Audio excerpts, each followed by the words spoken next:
Gede Indonesia. Nama gue Rizal. Dan gue Raymond. Kami orang Indonesia yang tinggal di Australia. Kita mau berbagi ilmu, pengalaman, dan sukses story orang-orang Indo yang berdomisili di Australia. Gede. Apa kabar semuanya? Dingin. Ya, ini dia nih. Podcast soalnya. Dingin empuk. Dingin empuk. Iklan permen dulu. Iya. Sponsornya belum ada nih Zal sama Raymond nih. Hah? Sponsornya belum Tolong ada. dong. Nunggu Tolong. justru Biasa nunggu udah episode ada ini. tuh. Dikasih Tolong minuman dong. atau apa gitu. Sekalian perkenalan kita kedatangan tamu Andi dari Top Finance. Top One Top Finance. Finance. Jangan salah dong. Jangan salah. Nanti nggak disponsor. Harus Top One. Top One. Boleh kalau mau sponsor boleh. Minumnya apa? Biasa sponsornya teh botol gitu atau apa? Belum. Oke, Belum kalau ada kita sponsor. Aqua.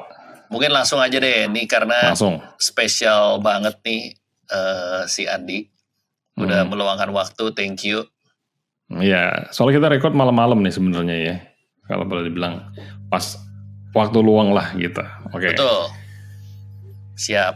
Nah ini mungkin kita awali dengan backgroundnya lu Dedi. Maksudnya buat para pendengar yang ya atau orang-orang kan belum tahu nih. Maksudnya lu asal dari mana? Terus udah di Melbourne berapa lama? Dulu sekolah apa? Kalau Lulus sekolah nggak nggak sih dulu? Hah? Lulus kan? Lulus nih. Nah, terus sekarang ngapain gitu? Ya, kan kita judulnya sebenarnya pengen interview orang-orang Indo yang tinggal di Australia. Ini tentang lifestyle, tentang success story, yang punya bisnis atau 9 to 5 juga bisa gitu. Kita pengen tahu buat teman-teman yang masih di Indonesia itu kayak gimana sih gitu. Ya. Hidup di sini. Oke, Gitu. coba dari versi Andi gimana nih? Ya. Gue sendiri lahir di Belitung. Raymond sendiri udah gue bawa ke situ, udah tahu lah ya backgroundnya Mon. Udah lihat. Yang Siap. nggak ada Yang seru. yang nggak ada ini Mon ya. Yang nggak dijaga pas masuk tiba-tiba orang keluar. Nah, hebat itu. Gimana tuh maksudnya? Iya. Udah jangan, gak usah dibahas. Jangan sedih. Karena nggak di Belitung Terus? karena itu kota kecil. Jadi restoran itu nggak, karena volumenya mungkin nggak, jarang orang makan kali ya. Jadi orang datang biasanya restoran itu di sebelah rumahnya dia atau di depan rumahnya. Kayak bukan sambilan, itu full time kerjaan mereka. Tapi kalau ada orang datang, mobil parkir baru orang keluar gitu. Tipikal suami Ini istri. restoran Ya. sering ke situ dari kecil gitu ya. Nah, gue lahir di situ sampai umur sampai SD. SD umur berapa ya? Kayak 10 dah. Udah tuh gue pindah ke Jakarta, SMP, SMA. SMA kuliah sekolah di Gonzaga, lulus kok. Iya. Kebetulan Terus lulusnya pindahnya ada Datang early Melbourne kapan ya? Tahun Iya. berapa di Melbourne? 99. Sama kita ya? 99. Ya, Sama, Raymond juga 99 ya. Sama. betul. Ya.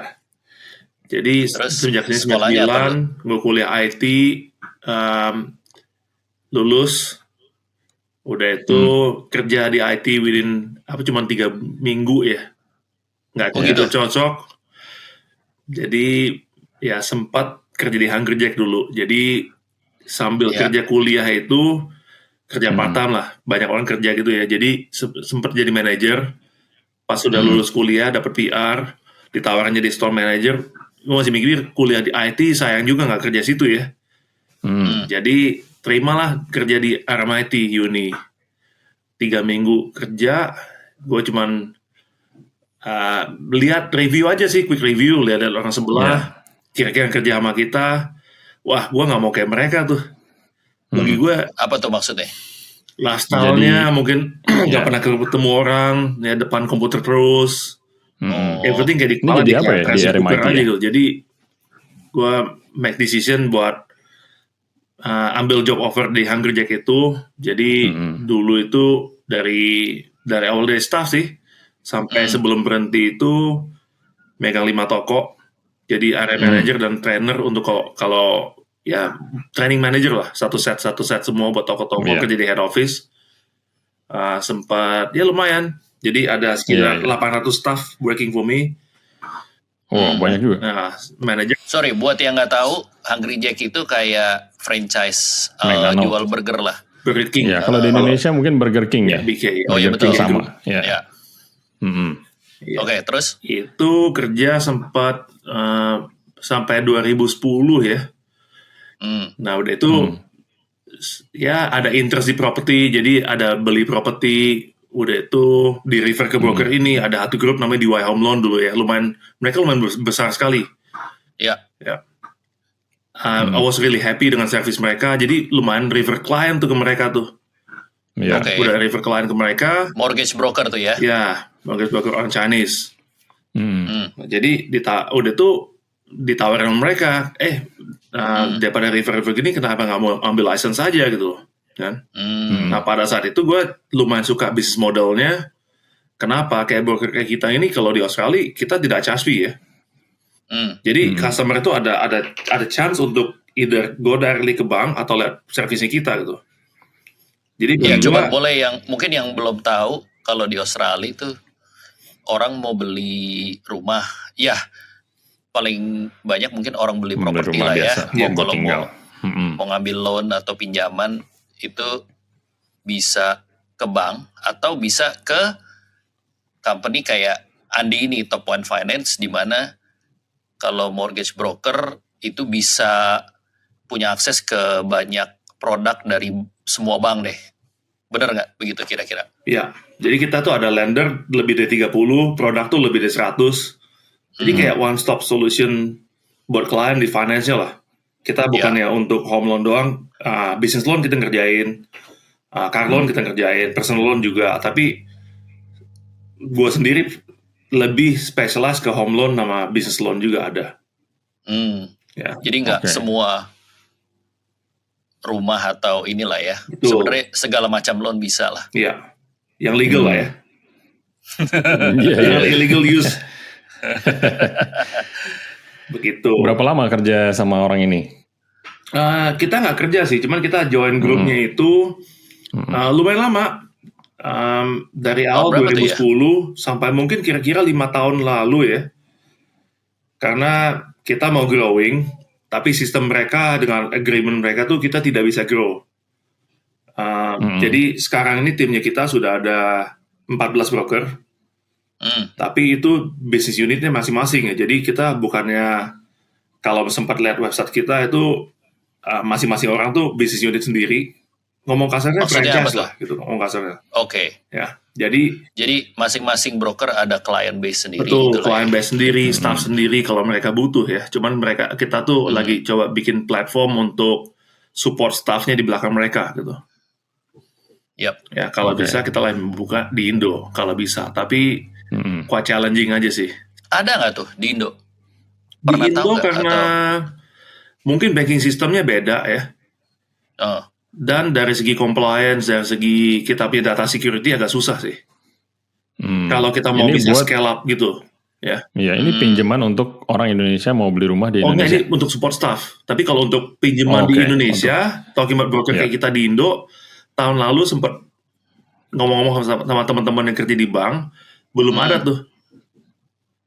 Mereka cuma ada spot dan river, Mon. Maksudnya ini ngomongin bisnis model kayak lu punya tapi di Indo, belum ada, betul. Oke. Karena kalau di sini itu perlu nggak kalau di Indo? Kan mungkin kalau di Indo banknya juga banyak mobile lender-nya sendiri gitu kali ya. Betul. Jadi di Indo kalau menurut gua tuh sistemnya memang sudah ada, tapi customer awareness tentang semua compliance dan obligation itu kayaknya agak lacking ya. Kan orang nawarin, Raymond mau pinjaman nggak? Mereka nggak jelasin. Kalau di sini di Australia itu kita ada license, kita tuh bisa disuruh orang gitu. Kalau kita kasih loan ke orang default, kita tuh bisa dicek, license kita bisa hilang. Dan license itu valuable gitu. Nah bedanya kalau di Indonesia tuh tetap hilang, cuman mereka kayak ya secara garis besar Indonesia awareness-nya tentang semua policy gitu kan kurang ya. Mereka cuma tahu, Emon pinjaman gua tembus atau enggak. Ya, rate-nya berapa, cuma gitu. Tapi nggak ada formal application. Kalau di sini kan klien yang harus apply. Kita cuma ngebantu gitu. Oke. Ya, itu bedanya di situ. Beda jauhnya di situ tuh. Jadi added value-nya dari bisnis lu ke klien itu Gimana? Misalnya orang mau, Jadi kalau di sini Wan ya, ya, misalnya kalau Big Four Bank kan di sini kita tahu CBA, ada Westpac, ada NAB, Ya. ada ANZ. Jadi instead of klien nyoba satu-satu, kita tuh ada aksesin mereka gitu. Produk mereka semua itu satu. Dan selain di situ juga banyak bank-bank kecil yang tidak bisa orang tuh langsung ke mereka. Harus melalui nggak broker ke-expose gitu. ya? Ya. Oke. Ya itu banyak channel kita. Contohnya kayak First Mac itu tidak bisa kita jual banyak produknya. Oke. Ya. Itu contohnya. Ya. Jadi emang banyak orang itu ke broker karena optionnya jauh lebih banyak daripada Betul. langsung Kan ke kita bank kan gitu tidak ya. charge fee, Zal. Ya. Iya. Kita tidak charge fee, kita kasih comparison, kita ngebantu klien. Jadi masing-masing ada benefitnya lah. Si lendernya atau banknya juga make money atau turn sales juga ya. Klien dapat pinjaman, kitanya juga dapat revenue gitu, dapat komisi. Dan bedanya itu kita tidak charge loading ya. Maksudnya rate-nya kalau misalnya Apa itu maksudnya? Kalau misalnya lu walk into misalnya ke NIB, rate-nya misalnya itu sehari ini dapat 6.09. Sama kita juga rate-nya sama. Kita tidak bisa ngomong, oh saya mau charge Raymond tuh lebih gede, kita naikin loading itu tidak bisa. Oke. Kecuali itu kalau home loan tidak bisa, kecuali itu car loan atau business loan itu bisa. Makanya kalau kita tuh saya sendiri tidak do a lot of car loan, alasannya gitu. Susah compete sama orang.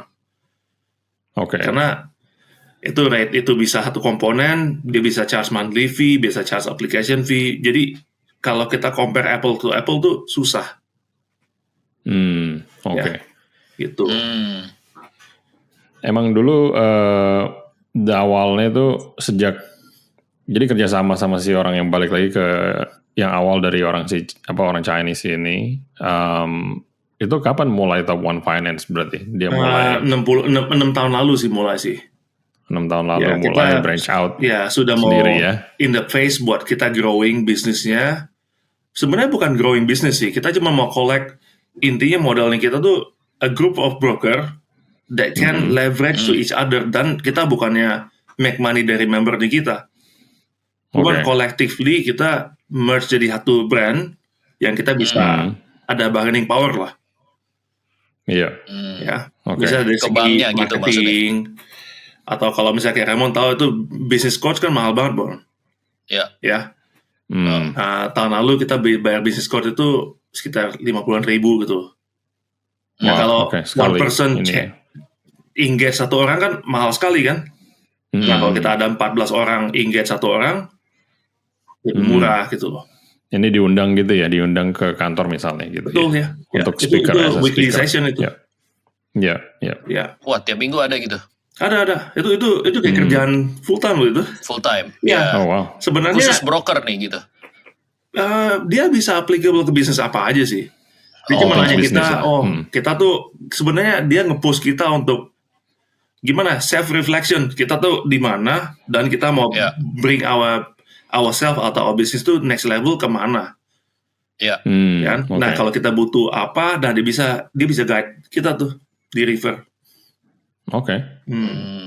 Jadi buat brokernya lah ya. Betul. Ada hubungan dengan broking aja sih. Iya. Biar semangat gitu ya. Betul. Bukan semangat ya. Kadang-kadang kita di satu situasi kan kita udah di sana udah terlalu lama dan nggak lihat dari luar.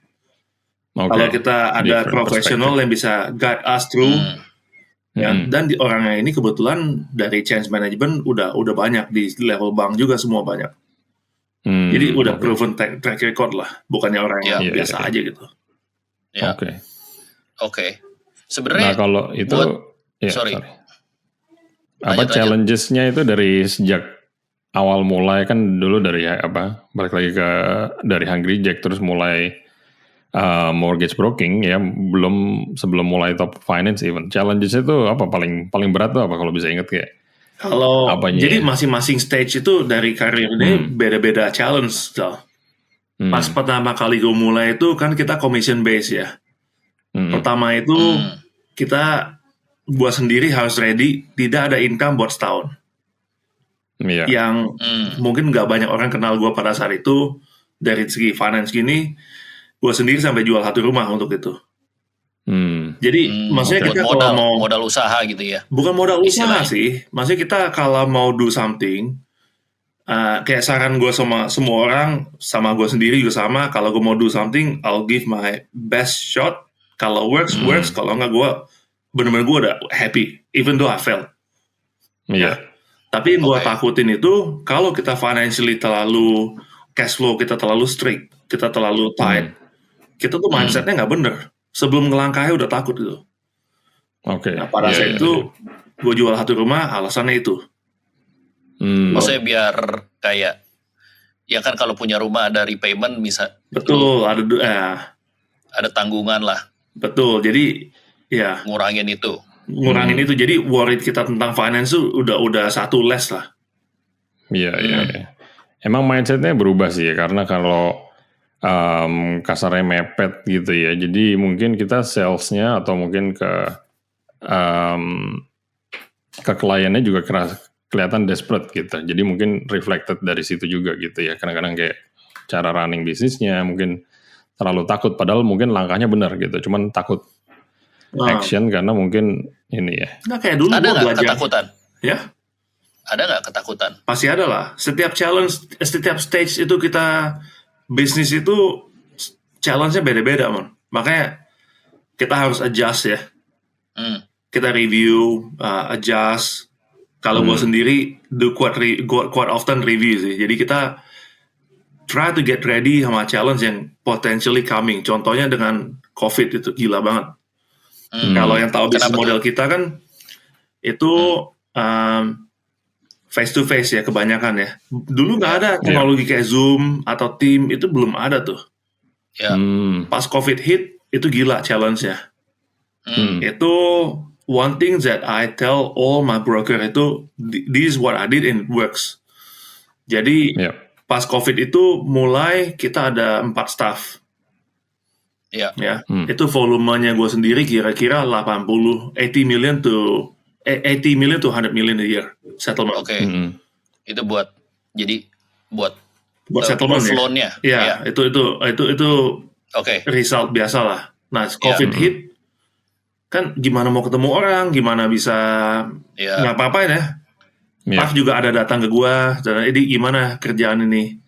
Mereka mungkin bisa mikir bakal redundant atau apa ya. Cuman ada satu staff in particular gua ngomong dia, ya the situation it is what it is. Kita your salary itu my responsibility. Yang gue cuma minta whatever it is, meskipun kita kerja di rumah atau ya kerja dimanapun, you have to take it seriously lah. Mesti ada accountability-nya gitu. Jadi pada saat itu dari 4 staff kita put on 2 staff.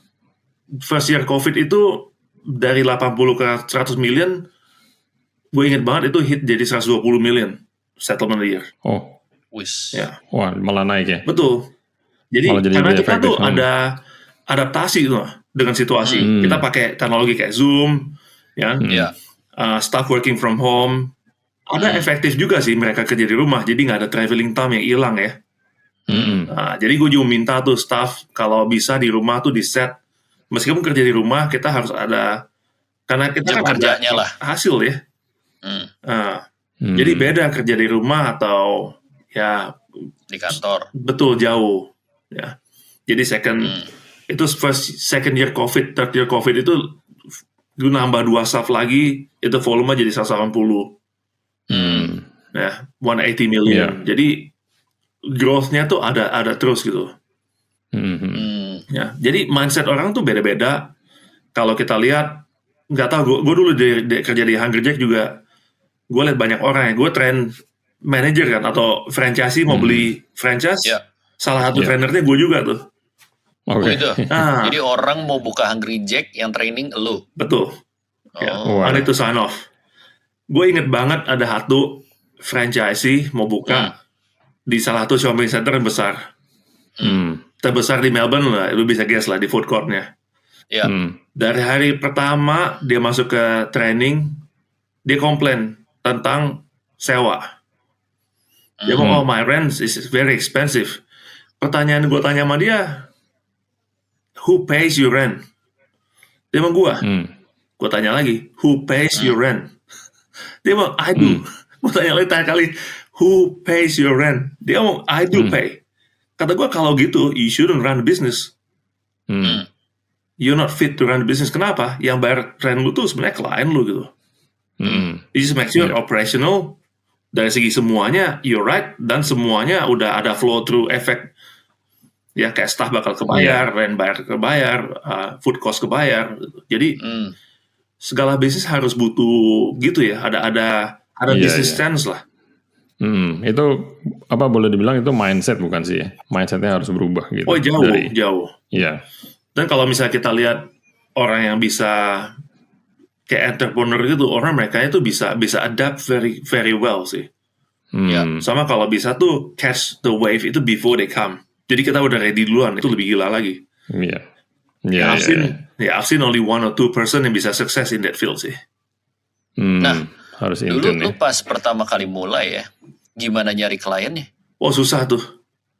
Mungkin gue pernah cerita lu, Mon, ya. Teman itu bukan not necessary, teman atau family itu not necessary our first client. I learn in a very very hard way sih. Itu sampai business card dulu gue kasih ke agent, dibuang sama dia di depan gue pernah. Gue inget tuh namanya Mon sekarang. Gue tadi Google. Gue inget. Oke, jangan disebut. Siapa tahu dia bisa bahasa Indonesia. Biarin aja itu. But it's okay. Ya, dia punya right to do it ya. Tapi kadang-kadang challenge tuh make us to review aja sih, kan? Nothing itu ever given. Kita harus ada, kalau ada opportunity, we have to try our best to do it. Gitu aja sih. Gue coba semua avenue, ya. Tapi thankfully, apa iklan gitu lo coba? Atau semuanya ada. Dari iklan, dari semuanya. Cold call. Cold call gitu, iya nggak kalau brokerage itu? Cold calling susah ya, karena momennya orang itu beda-beda, kan? Kalau nggak ada kita telepon orang, karena kita nggak jualan produk, kita nggak jualan loan, kita jualan service. Misalnya kalau gue telepon, Mon, lu butuh loan nggak? Kayaknya conversation bakal awkward banget. Awkward. Tapi mungkin untuk broker yang di luar situ mungkin lebih banyak ke networking kali ya. Just show yourself di luar itu who you are, kan? Dengan hopefully good intention, ya kita nggak pernah ada mikiran yang macam-macam ke orang, ya, atau trying to do negative things, kayaknya nggak pernah. Moga-moga ya, karena kita nggak tahu di ada endnya mikirnya gimana gitu. Jadi ya just be there aja sih, just show yourself. Ya, kalau dari marketing itu penting untuk branding aja. Ya, word of mouth lah ya juga ya, banyak ya. Maksudnya udah ada klien happy, terus dia kenalin ke orang lain gitu. Betul. Kebanyakan klien orang apa, Di? Kalau gue sendiri benar mix. Untuk Indonesian mungkin sekitar untuk 30% doang. Oh gitu. Saya campur. Kalau second biggest nationality mungkin Egyptians. Tapi profesional semua yang dokter, farmasis. Itu juga karena dikenal-kenalin ya. Betul. Kayak dari si ini, si A, si B, si C. Betul, ya. Kalau ABC banyak ya, dari second generation kebanyakan ya. Oke. Ya, kadang-kadang kalau gue pikir first generation di sini mereka tuh masih bring habit dari luar tuh, susah di ini. Susah dikasih tahu. Oh gitu. Ya, generasi kayak atasan kita kayak bokap aja. Kalau kita ngomong, ya mereka get used to dengan di luar aja, jadi susah. Tapi kalau ada yang nggak tahu ABC itu singkatan Australian Born Chinese. Tapi nggak selalu Chinese juga. Nggak selalu Chinese sebenarnya. Maksudnya Australian Born apalah, ya Asian lah. Tapi kayak orang-orang Malaysia, second generation, Vietnamese, Cambodian banyak tuh. Nah, kebanyakan tuh persentasenya apa nih kalau ini first home buyer or campur, investor atau campur? Mix, semua ada. Ya, kalau gue sendiri, gue enjoy itu bantuin orang kalau bisa grow dia punya portfolio atau beli properti yang pertama gitu. Jadi kadang-kadang gue mungkin agak blunt dengan komennya gitu ya. Tapi for their own good, kenapa? Berdasarkan gue sendiri pertama kali beli rumah, kalau yang gue pernah jelasin ke semua klien gue tuh sempat di Point Cook tuh udah lama sekali. Satu suburb itu ditawarin. Ya, display home dulu. Cuman tahun 2008 gue beli rumah. Ditawarin rumah itu for 385,000. Dan gue end up belinya tuh di Bandura for 428. Lebih mahal. Tapi bedanya satunya tanahnya cuman 500, satunya tanahnya 1.000 meter persegi gitu. Jadi yang 1.000 nih Bandura nih. Betul. Jadi very lucky aja steps yang gue bikin tuh lumayan ada hasilnya lah ngomong kasarnya. Student tuh pasti mikirnya student tuh disewa ini. Wah pusing tuh. Lo komen yang jalan-jalan bisik gitu. Nah itu jangan segi investasi mon. Maksudnya gue selalu tell myself itu yang harga yang naik itu land komponen tuh harga yang naik. Ya, buildingnya tuh depreciate. Tanah menang lah ya. Ya, tanah lebih gede lebih bagus gitu. Di end of the day tanah menang ya. Iya. Sama kalau bisa lihat per suburb juga bisa ya, value-nya beda-beda ya per meter square juga kan. Betul. Kalau compare Point Cook sama Bandura tuh di north ya. North ya. North ya. Untungnya dia deket uni, deket Latrobe Uni gitu. Nah, ini by the way, klien lu cuman bisa servis di Melbourne atau satu Australia atau gimana? Satu Australia bisa, karena ada teknologi itu ya, dari segi ID gitu. Nah kita banyak klien sekarang di Perth lumayan banyak, di Adelaide lumayan banyak, ya. Queensland juga ada, ya. Ini salah satunya nih. Ini salah satu. See you soon. Jadi sering terbang ya, sering terbang ke sini ya. Nah sebelum biasanya gue setahun 2 kali ke Adelaide, jadi kalau sekali begitu pulang hari. Bisa ada 8 to 10 appointments gitu. Oh, lumayan ya. Ya, sekalian lah. Udah nyampe situ, udah capek. Ya. Langsung semuanya ya. Ini nggak ke ini, ke winery. Mana keburu itu? One of the next appointment nggak bisa. Barossa Valley. Tapi Adelaide lumayan oke. Ya. Queensland juga oke. Tapi Queensland susahnya tuh terlalu gede ya. Gede sih. State-nya gede ya. Iya, karena di Swick itu kita ada klien beli di dekat Sunnybank di McGregor ya. McGregor ya. Baru ada satu beli di Swick. Banyak. Udah tuh mau ketemu satu lagi di Gold Coast. Apa Pimpama. Hah? Pimpama. Di situ. Pimpama daerah baru ya. Udah tuh ada satu lagi di Dalby. Bingung gua. Dalby ya. Wah, jauh. Pernah tuh Dalby. Gold Coast atau Northwest? Oh, Northwest, Ipswich ya, atas ya? Di atas Brisbane itu. Dia dokter tuh, dia kerja di, Nah orangnya di mana? Di situ, tinggal situ. Oh di situ juga. Dokter. Cuma karena kita tuh cara kita grow bisnis, kita kalau bisa kita face to face aja. Nah bedanya kalau untuk Zoom itu dan face to face itu, kalau face to face kalau menurut gua bukannya transaction ya, lebih ada connection ke klien gitu. Kan? Kalau misalnya kayak gue ngomong, gue gak charge duit, gue gak charge fee, gue datengin tempat lu, I'm here, I've got knowledge, I've got tools, I'm here, I'm ready for you. Ya, kalau dia masih misalnya mau pakai orang lain ya urusan dia lah. Gitu kan? Jita kayak Jita. Jita. Jangan, gue kasih caveat aja mon.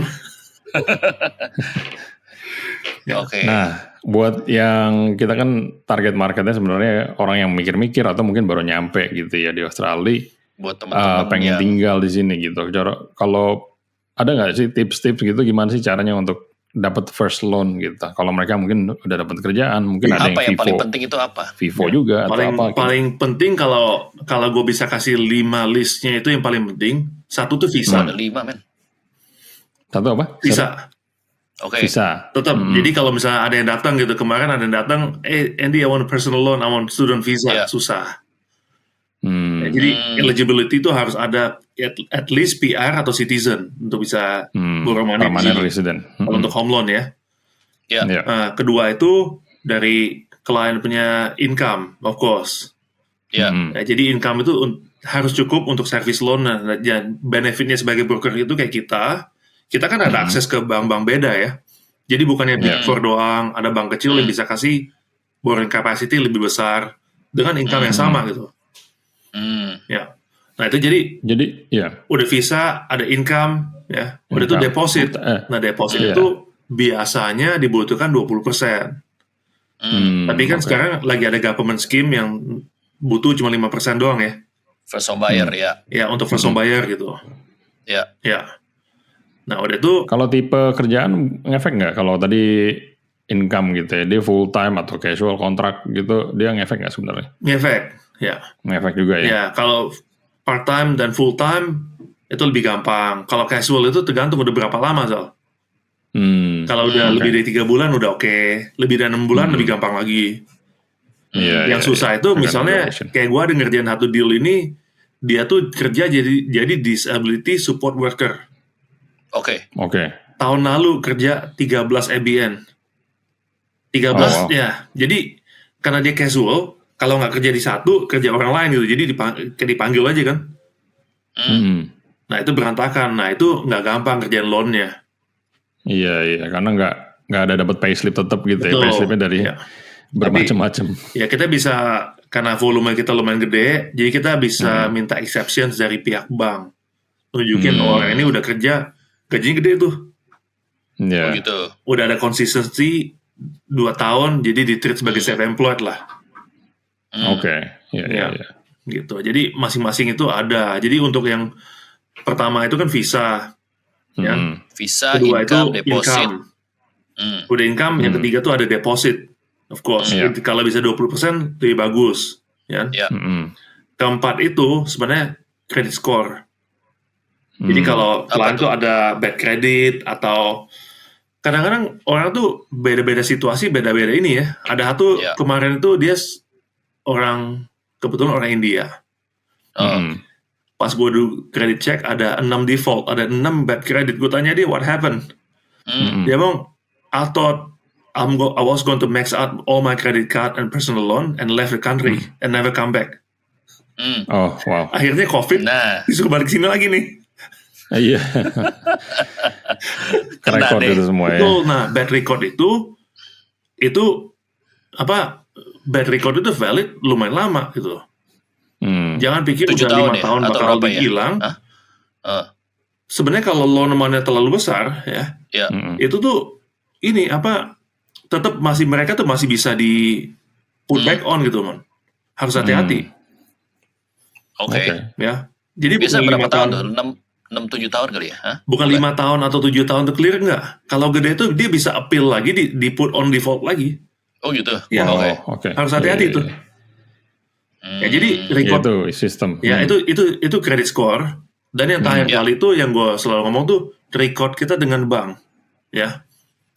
Misalnya kalau ada yang tahu banking system sini adanya namanya comprehensive credit scoring system. Jadi bukannya kita minjem duit, tapi cara kita misalnya account kita sering overdrawn. Cara kita manage duit lah. Betul, manage duit di account kita gitu ya. Itu penting. Account pribadi.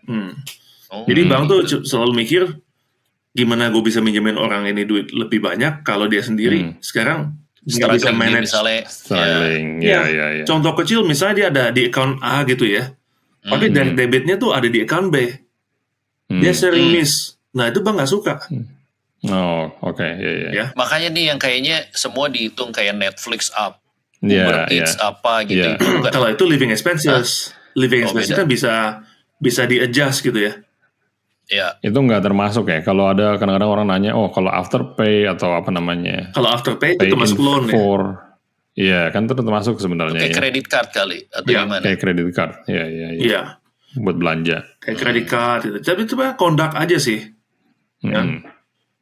Kayak bank itu due diligence lah ya ke klien-klien tuh nih.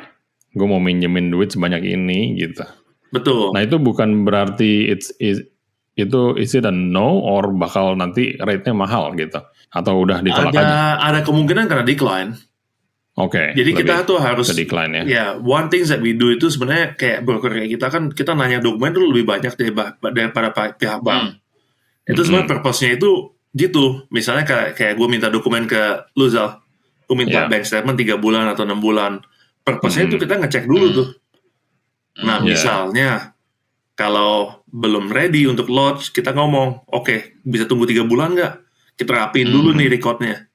Oke. At least kita bisa nunjuk ke bank kan, oh ini udah di fix itu. Masalahnya kalau kita sudah do lodgement itu udah ke-lock datanya. Ya, intinya kita harus nunjukin, kasih confident ke bank kalau kita bisa responsible enough buat bisa bayar loan-nya lah. Betul. Iya. Bank kan juga nggak mau kasih loan doang. Betul. Ada pertanyaan juga kadang-kadang yang awal-awal suka inquiry online gitu, itu bisa kena ini juga ya, kena credit score juga gitu, karena mereka sebenarnya udah submit application in a way gitu. Betul. Ya. Banyak tuh gitu, apalagi credit card. Last month kita ada satu klien, dia tuh sering trading di cash converter. Dia jual beli. Oke. Iya. Jadi setiap kali dia beli itu dia apply kayak short term loan. Sebulan itu at least 10 hit. Gila. Maksudnya apa tuh? Dia jadi ngelon buat beli barang dari cash converter. Betul. Cash converter tuh kayak gadai gitu ya. Pegadaian, Mon. Iya. Jadi itu credit score-nya tuh rusak. Itu sampai minus dia. Bukannya, gue nggak pernah lihat orang tuh sampai credit score minus. Jadi kalau kita tahu credit score itu, yang bagus tuh di atas 800. Iya. Kalau yang orang sering ngambil loan nih, kayak gue, itu antara 600 ke 800 scoringnya. Masih oke. Kalau udah di bawah 600 itu biasanya sih udah yang pernah miss payment, atau pernah ada default, ya. Gue tuh baru kali ini lihat minus credit score 200. Minus? Gara-gara ini. Gara-gara dia trading ini. Waduh. Dikasih piala deh. Gila bisnis tuh. Itu ya. Nah itu, tapi orang itu malah dia nggak tahu gitu. Dia tuh nggak aware. Dia nggak aware. Betul. Dia pakai apa? Short term loan itu pakai apa? Kita ngomong dia, this is what happened. This is your record. Don't apply now. We had to wait for 6 months gitu. Stop going to cash. Kalau mau ke cash converter, bawa cash kayak atau atau bayar pakai EFTPOS, bukan pakai, kan mereka kan nggak tahu kan. Lu mau beli barang, gue mau beli ini nih. Lu mau pakai Afterpay atau apa gitu. Dia pakai avenue apa dia dengan minjem itu? Dia minjem buat trading tuh pakai avenue apa? Bisa short term loan tuh apa kayak? Betul, itu impacting tuh. Enggak, dia pakai apa? Apa financial institution atau pakai cash converter punya tuh. Cash converter ada ya produk itu. Kayak payday loan lah. Kalau dulu kan ada tuh, tapi company udah ditutup sih. Misalnya lu bakal dibayar gaji tuh hari Kamis gitu ya, Zal. Lu butuh duit. Lu ambil di cash in dulu, Senin bisa tuh. Begitu. Betul. Nah itu bang nggak bisa bayar.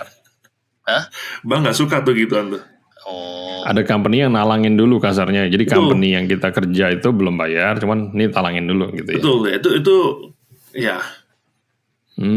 Berarti dari pihak bank itu lihat lu belum ada duitnya, lu udah spend.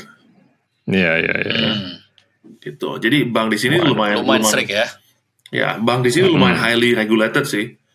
Jadi buat mereka yang ngasih loan sembarangan gitu, mereka bisa diklaim balik. Oke.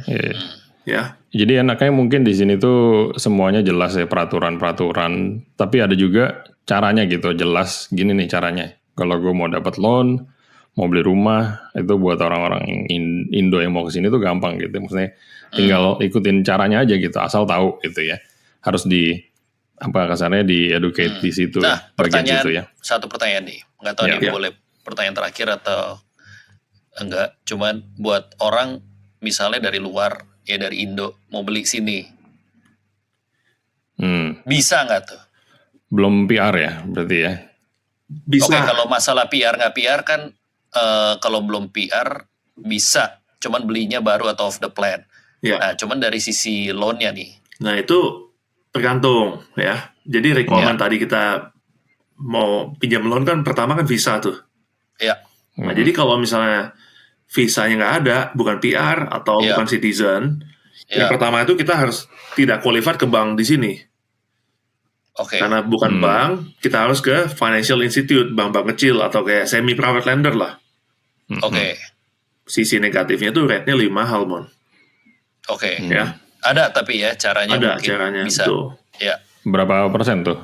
lebih mahal Itu berapa persen sampai 2 kali kalau lipat misalnya atau? standar orang local client itu kira-kira antara low 6 lah, ya. 6.09 untuk DP 20% Ya. sampai ada yang 5.99. Let's say 6% ke 6.5 lah, tergantung situasi orang masing-masing. Ya. Kalau non-bank lender untuk non-resident, gue sendiri lagi ngerjain satu, dia sitting at 8.73%. Oh, wow, oke. Bisa 2,5-3% lah kali, hampir. Betul. Ya. Karena dari segi financial system itu sebenarnya mereka kan kasih pinjaman, kasih rate itu berdasarkan resiko mereka kan.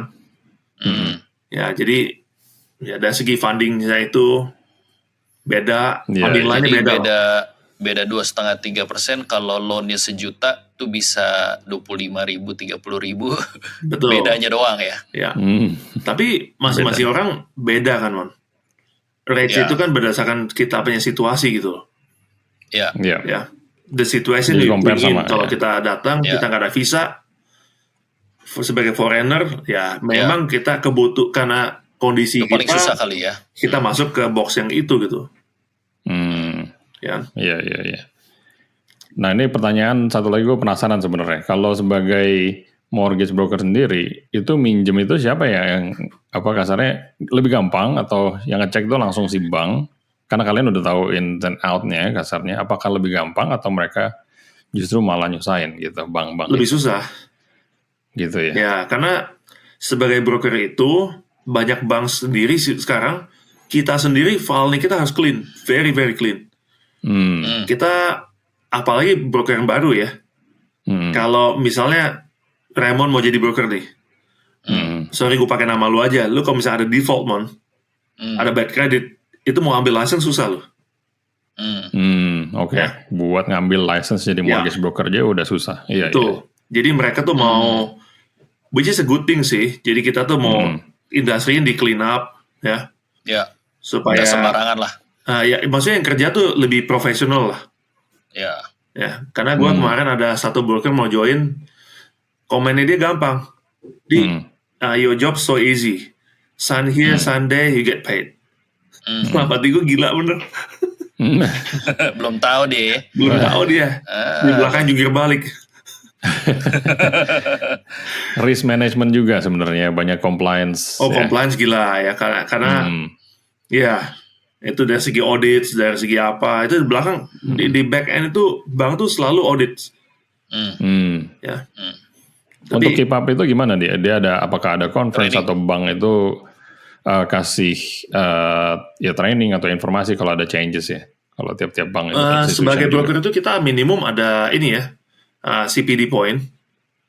Itu 30 jam setahun. Tapi 30 jam sih nothing sih.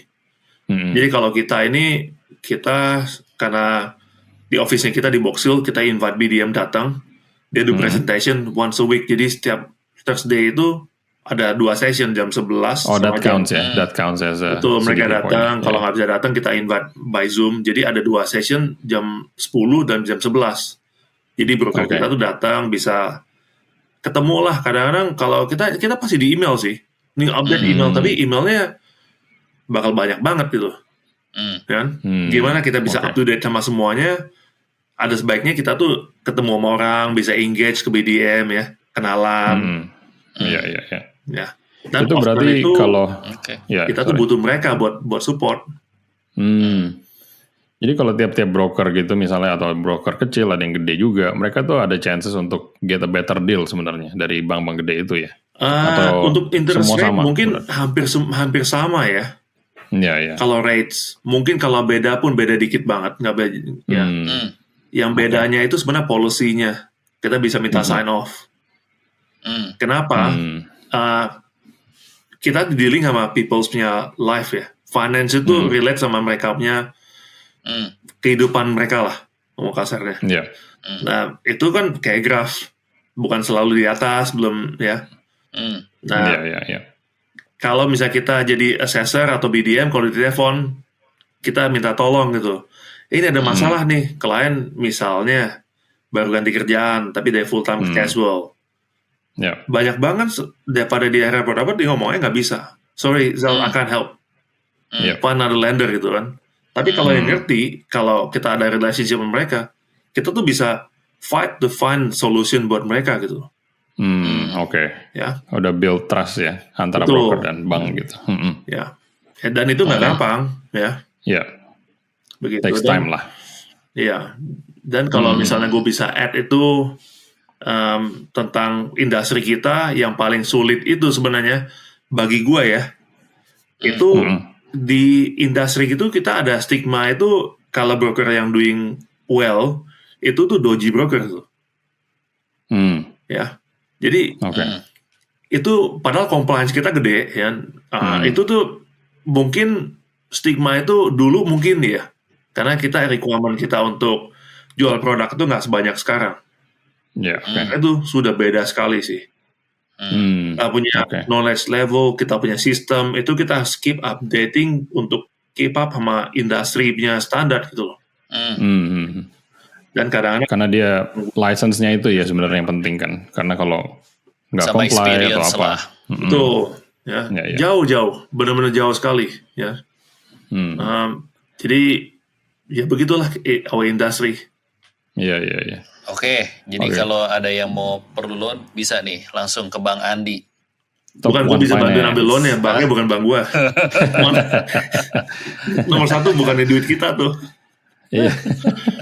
Nah kita sebenarnya kita mau kalau mau di wrap itu sebenarnya kayak dari conversation ini ada 2 segmen ya, dari sisi ya cara mungkin run the business, dan satu lagi mungkin advice buat yang kalian pengen minjem gitu ya. Jadi kalau bisa dikasih advice gitu dari satu sisi bisnis, one or two things yang lu mau kasih advice buat pendengar apa, dan mungkin 2 advice lagi buat yang baru mau apply loan atau mau mungkin grow portfolio gitu. Ya. Jadi untuk pertama itu untuk yang mau beli rumah ya, first home buyer ya, engage ke broker yang bisa ngebantu journey-nya sih, ya. Kalau bisa yang be upfront, yang nggak involve ke jual juga ya. Jadi mereka tuh independent, ya. Nggak tahu, gue merasa gue sendiri meskipun ditawarin berapa kali dulu ya, sambil jualan rumah aja, jualin apartemen off the plan atau apa, ya. I didn't take that option, meskipun gue bakal dibayar lumayan gede pada saat itu kalau gue choose. Tapi gue mendingan let client choose mau beli mana aja, gue cuma ngurusin loan-nya, cuma satu komponen, jadi nggak mencampur adukan nanti ada kepentingan lu mau jualin produknya juga gitu ya. Ya. Jadi pertama kalau bisa cari broker itu yang itu, ya. Kalau bandingin kita dengan banker, kita jauh sekali sih. Ya, dengan produknya, dengan apa yang kita bisa offer itu jauh. Ya. Makanya kalau di Australia ini, secara broker itu kita punya volume itu 70% lebih. Ya. Itu datang lewat kita, bukan langsung dari ke banks langsung gitu. Dari ke bank, iya. Nah, jadi pertama itu dealing dengan orang yang bisa dipercaya, satu. Ya. Kedua itu selalu tanya kita sendiri, kita mau achieve apa? Ya, dari segi budgeting, dari segi kita mau beli mana, ya. Kalau klien sendiri nggak bisa decide mau ngapain, ya susah itu. Ya. Contohnya mau untuk klien yang mau grow portfolio gitu kan. Grow portfolio juga yang mau dicapai itu apa gitu loh. Buat apa punya properti 20, 30, 40, 50, buat apa? What it is that you want to achieve. Apa, gitu ya. Betul, karena kalau kita tahu destination yang kita mau achieve, misalnya aja kita mau beli properti untuk cash flow positif. Ya kita cari properti yang cash flow positif gitu. Ya.